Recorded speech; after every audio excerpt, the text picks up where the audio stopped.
In this video, we're going to look at parallel lines. So the first thing that we're going to consider is a bit of an angle review. So we should be very familiar with these angle properties and names. So an acute angle is an angle that lies between 0 degrees and 90 degrees. A right angle is an angle that equals 90 degrees. An acute angle must be between 90 and 180 degrees. And a reflex angle is between 180 degrees and 360 degrees. So if we're looking to name these types of angles, we can see the first one in the purple is going to be less than 90 degrees, so it's acute. And the green one is going to be more than 180 degrees, so it's reflex. The next green line is not quite on a straight line, so it's less than a straight line, but it's more than 90 degrees, so it's an obtuse angle. And then the purple one is a reflex. Now we can use the corner of our page to tell if an angle is at right angles, because the corner of our page is 90 degrees. And also it will help us if there's an angle that's close to 90 to tell whether it's going to be bigger than or less than it. So whether it's an obtuse or an acute angle. So if we have a quick recap then as well about properties of angles. What we have is that if we've three angles that meet at a point, that means the three angles will add together to give 360 degrees because you go through one full turn to get back to the start again. If two angles add together to give 90 degrees, so in this case A and B form a right angle, that means they're complementary. Whereas if they add together to form 180 degrees or they lie in a straight line, that means they're supplementary. Angles that are in an X, so the angles opposite to each other in an X are equal to each other, so A is equal to C and B equals D, and they're called vertically opposite angles. And what we can do is, using the supplementary angles, we know that A plus B is going to add up to 180. So if A is 10, B is 170. If A was 30, B would be 150. But then what we also have is B and C are also supplementary. So if we add those together, they must add up to 180. So then 170 plus 10 is 180. Or 150 plus 30 is 180. So then we have that the angles opposite to each other are equal. And the same can apply then for angle D. So opposite angles are equal. And what we should be familiar with as well is that perpendicular lines are lines that meet at right angles to each other. So what we have here is a horizontal line, and we can see that the purple line and the orange line are perpendicular to the black line, whereas the green, the red, and the yellow are not. So moving on to parallel lines then. So parallel lines are lines that will never meet, and they stay exactly the same distance apart. So if we were to measure the distance between these two lines, and that would be in a perpendicular direction, it would always be the same. And that's going to be the same for each set of parallel lines that we have. That will be a fixed distance apart. So if it's 5 centimeters at one end, it's going to be 5 centimeters at the middle and 5 centimeters everywhere along those lines. And the last set, if they were 1 centimeter apart, then that's always going to be the same. And that's the perpendicular distance.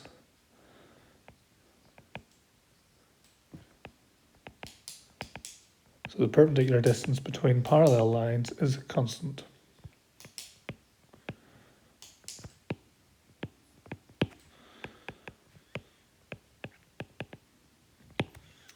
And the way we denote parallel lines is with an arrow. We may, if we have a parallelogram for instance, we might use a single set of arrows for one shape and then a double one for the other pair of parallel sides. Now there are three fundamental rules within parallel lines. So if we have a set of parallel lines and a transversal, so that's the name of the line that cuts through a pair of parallel lines, then these results are true. So corresponding angles are equal. So we can see that A and B are equal to each other and they're corresponding, and we say that they lie within an F shape. So we can show that it's an upside down F, but it's still an F shape. And it would also be true that the following angles are also equal because they also lie within the F. So any angles that lie within an F shape are corresponding angles and they're all equal. Alternate angles then, so they're also equal and they're angles that form a Z shape. So we can see the Z shape with C and D. So where the two parts making up the Z are parallel and the diagonal part is the transversal. So we can see that C and D are equal. Now we could draw the Z in the other direction. And then we would have that these two angles would also be equal to each other. And then co-interior angles, they're angles contained within the parallel lines. They aren't equal, but they add together to 180 degrees. So in this case, E and F add together to give 180 degrees, and we consider those to be C or U shapes.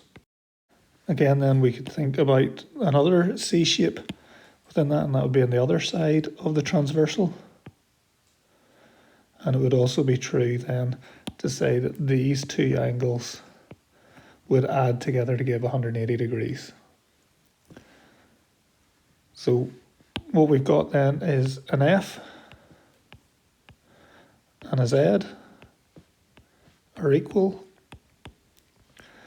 but in a C or a U, they add together to give 180 degrees. So in this example then we want to try and find the missing sides. So in the first one here, we have that X and the 60 are contained within parallel lines. So they form a C shape. So that means they are co-interior. So X plus 60 must equal 180 degrees. So that means that X must be 60 less than 180, which is 120 degrees. Example B then, we're trying to find X first of all, and we can see that X and the 140 form an F shape, so they are corresponding angles. And we know that corresponding angles are equal, so that means that X must equal 140 degrees. Now to work out angle Y, what we can see is that X and Y are vertically opposite to each other.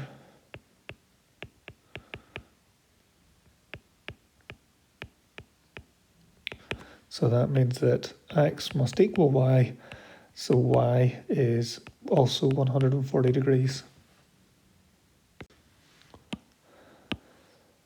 Example C then, we've got that here are our parallel lines, and this is the transversal, and we can see that this forms a Z shape, so here they are alternate, and alternate angles are equal, so that means that A must equal 50 degrees.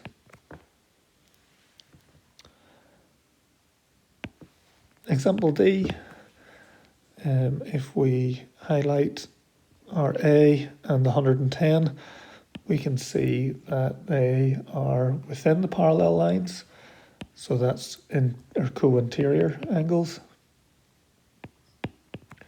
which add to 180 degrees. So A plus 110 is 180. So if we take away 110, we get A equals 70 degrees.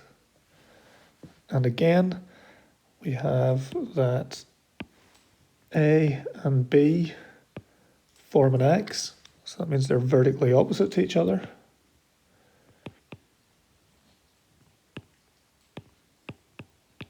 And vertically opposite angles are equal. So A equals B, so B also is 70 degrees. Now we're going to look on at some more problem style questions. And it's important to see, first of all, in this question that we have parallel lines as denoted by these arrows. So if we start off with angle A, what we can see is that A forms a triangle with 70 and 45. So we know that angles in a triangle are 180 degrees.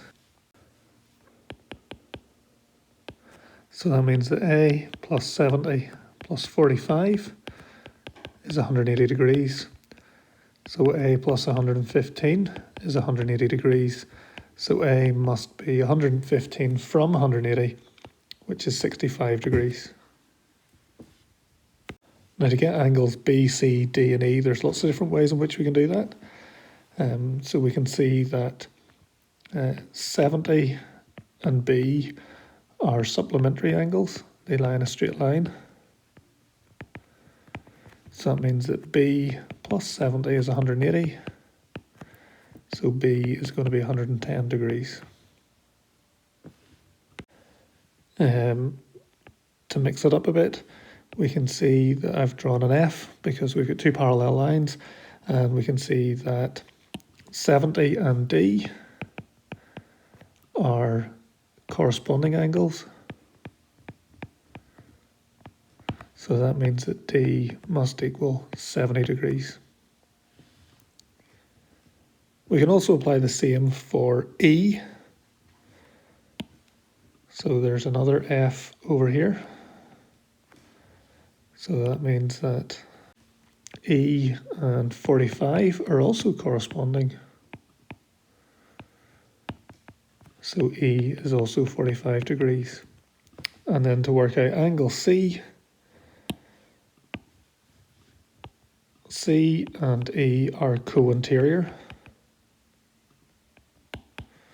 We can see that because we've got a C in there, a C shape or a U shape. And we know that co-interior angles add to 180 degrees. So C plus E equals 180. And we know that E is 45, so C plus 45 is 180. And taking away 45 from 180, we get C equals 135 degrees.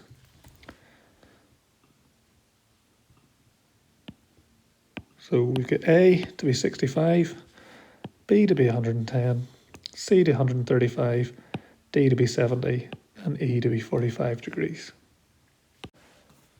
Finally, example E. Find each letter and say why your answers are true. So what we've got then is, first of all, if we highlight the parallel lines,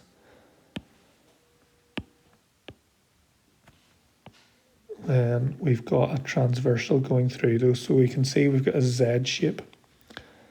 So that'll help us with angle Y. So Y must equal 60 degrees because it's alternate, or they're alternate angles. And that's the Z shape.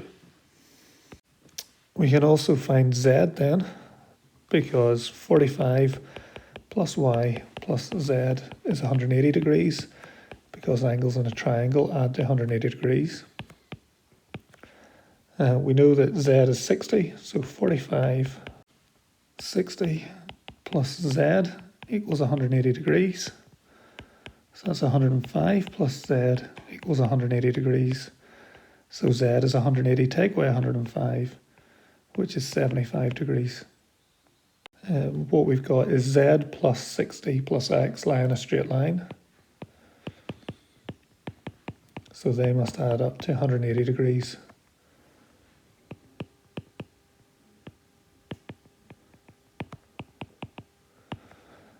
So we know Z is 75, and 60 plus X is 180 degrees. 75 plus 60 is 135, and then plus X equals 180. So to get X, we take 135 from 180, and we get 45 degrees. So then X is 45, Y is 60, and Z is 75 degrees.